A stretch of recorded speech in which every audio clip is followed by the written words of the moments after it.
नमस्कार। Breaking news में बड़ी खबर आपको बता दें कि कल देर रात सम्राट चौधरी की एक मीटिंग हुई जिसमें बिहार को लेकर बड़े बड़े फैसले लिए गए। एक फैसला ये था कि बिहार वो पहला राज्य बनेगा जहां पर ट्रैफिक नियम होंगे, यानी कि बिहार को यानी कि पटना को एक सेंटर मिलने जा रहा है जिसमें ट्रैफिक कंट्रोल के जो नियम होंगे वो उसके अंदर बताए जाएंगे। तो क्या है ये पूरी खबर, इसी पे ज्यादा अपडेट के साथ मेरे साथ मौजूद है मेरे सहयोगी हर्ष भारद्वाज। तो सर, अब बिहार में पहला एक नियम बनने जा रहा है जहां पे ट्रैफिक कंट्रोल होगा। देखिए, बिहार में सबसे सख्त नियम बनेगा, ये सम्राट चौधरी ने कहा है।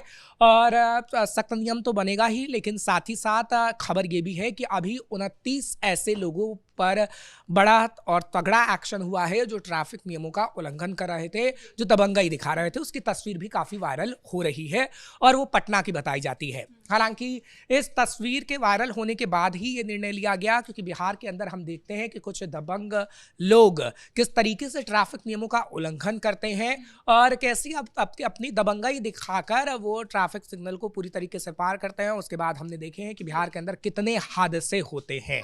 हालांकि हादसों को रोकने के लिए केंद्र से लेकर हमने देखा कि कितने राज्य सरकारों ने कदम उठाए कि चालानों को बढ़ा दिया गया और कितने चालान कट रहे हैं, लेकिन बिहार में सबसे सख्त एक्शन होने जा रहा है और सम्राट चौधरी की तरफ से ये ऐलान किया गया है।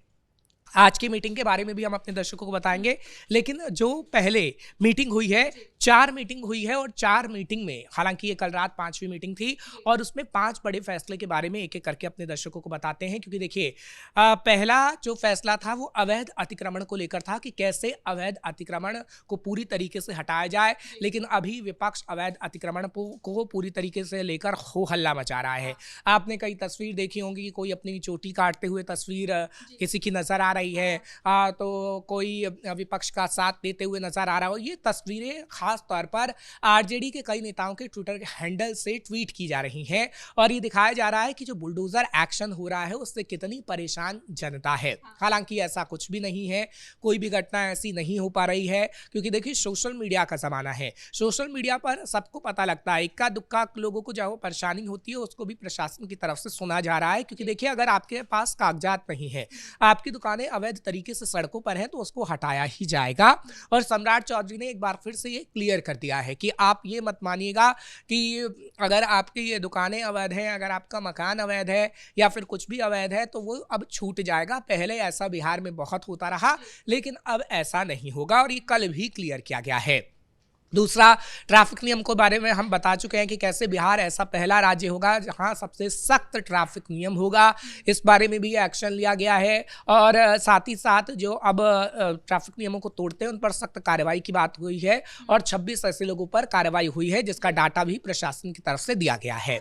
तीसरी बड़ी बात जो हमने देखा था कि माफियाओं को लेकर खबर आई थी और डीजीपी विनय कुमार की तरफ से खुद बाकायदा मीडिया के सामने कहा गया कि हमने 400 से 1200 लोगों का ऐसा कोर्ट को दिया है कि उनकी जो संपत्तियां हैं जो अवैध तरीके से अर्जित की गई उस पर बुलडोजर चलाया जाए।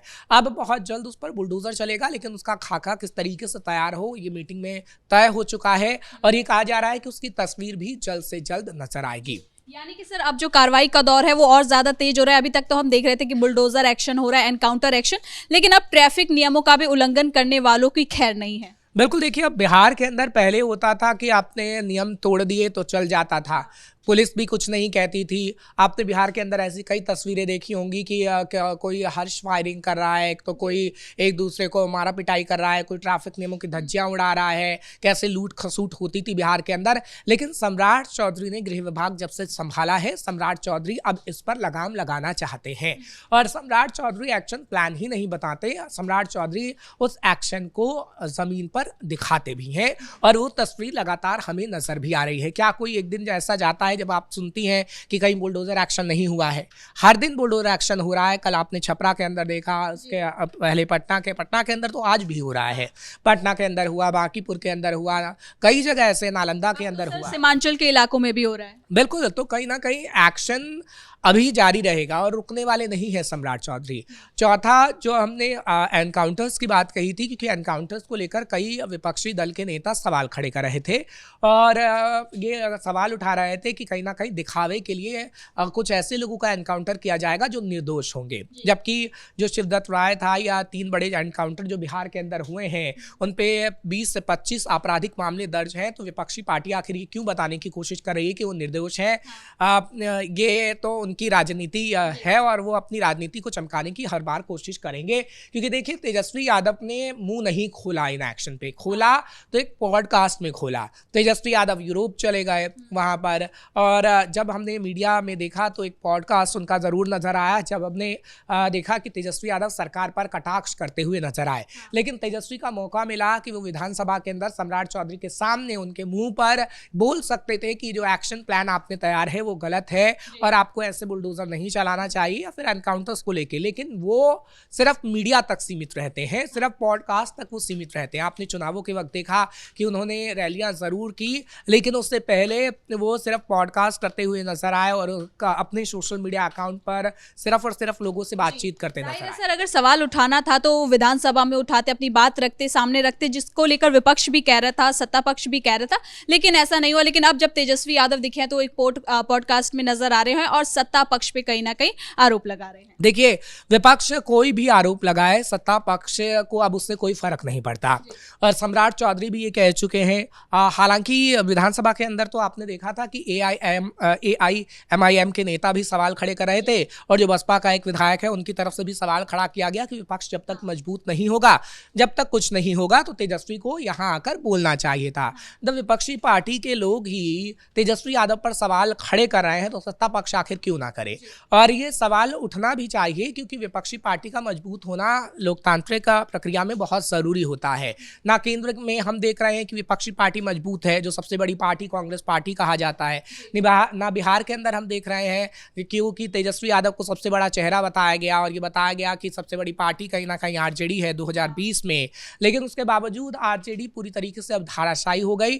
तो जो विपक्ष होना चाहिए, जिन मुद्दों पर काम करना चाहिए और जिन मुद्दों को लेकर बोलना चाहिए, वो विपक्ष नहीं बोल पाता है। नतीजा ये होता है कि विपक्ष हार जाता है। अब देखिए, सम्राट चौधरी जो जो एक्शन ले रहे हैं, अगर कोई एक्शन प्लान सही है तो आपको उसकी तारीफ करनी चाहिए। जैसे मायावती हमेशा से योगी आदित्यनाथ की तारीफ करती हैं, कुछ मुद्दे पर वो बड़ा कटाक्ष करती हैं, लेकिन कुछ मुद्दे पर वो योगी आदित्यनाथ का साथ इसलिए देती हुई नजर आती हैं क्योंकि वो एक्शन प्लान सही होता है। हालांकि तमगा उन पर जरूर लगा दिया जाता है कि वो बीजेपी की बी पार्टी बन गई हैं, ऐसी कई बातें उनके लिए कह दी जाती हैं, लेकिन जो एक्शन प्लान सही है आपको उसकी तारीफ करनी होगी, नहीं तो जनता समझेगी कि आप सत्ता का विरोध करते करते जनता का विरोध कर रहे हैं।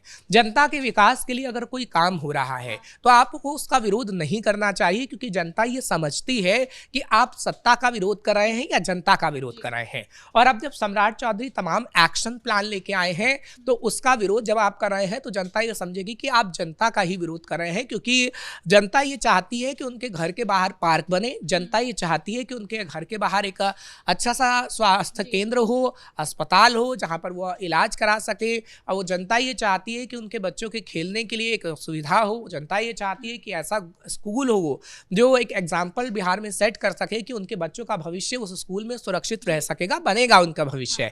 और यही सब प्लान कहीं ना कहीं नीतीश सरकार कर रही है, लेकिन इस प्लान पर उंगली उठाने का काम विपक्ष कर रहा है। ठीक है, आप उंगली उठाइए, इसमें कोई दो राय नहीं है, विपक्षी पार्टी आपका काम है उंगली उठाना सत्ता पक्ष पर, लेकिन सत्ता पक्ष अपना काम करते रहेगा और उस काम की अब शुरुआत हो चुकी है।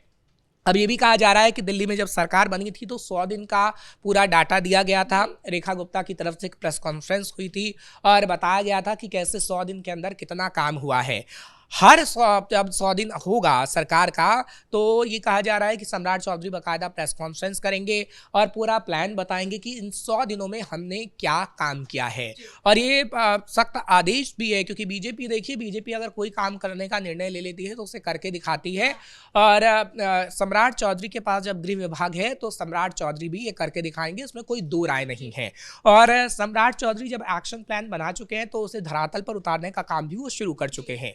और और आप देखेंगे कि जब 100 दिन हो जाएंगे बिहार के अंदर बिहार की सरकार को, तो 100 दिन का जो डाटा होगा वो भी बताएगा कि कैसे बिहार में अपराध कम हुआ है, कैसे बिहार के अंदर कुछ उद्योग लगे हैं। क्योंकि देखिए स्टार्टिंग में आपको बताना ही होगा, हाँ आपको 5 साल पूरा मिलता है और उन 5 सालों में आपको काम करके दिखाना होता है, लेकिन जनता की उम्मीदों पर आपको खरा उतरे हैं जनता की उम्मीदों पर। तो अब जनता पे और आप विश्वास सुदृढ़ करिए और वो आपको दिखाना पड़ेगा। इसलिए 100 दिन महत्वपूर्ण है। 100 दिन में सम्राट चौधरी क्या बताते हैं जनता को, ये देखने वाली बात होगी। बहुत बहुत धन्यवाद सर इन तमाम जानकारी के लिए। तो कुल मिलाकर 100 दिन बाद सम्राट चौधरी अपना एक डेटा सामने रखेंगे बिहार की जनता के सामने, जिसमें वो बताएंगे कि बिहार में कितना विकास हुआ है और अपराध दर में कितनी ज्यादा गिरावट आई है। इसके साथ ही वो उन्होंने ये भी लागू कर दिया है कि अब बिहार में सख्त नियम लागू होंगे। ट्रैफिक नियमों का उल्लंघन करने वालों की अब खैर नहीं होगी, सीसीटीवी कैमरा से सबकी निगरानी होगी। फिलहाल ब्रेकिंग न्यूज में इतना ही। कैमरा पर्सन अशोक के साथ मैं सृष्टि शाह।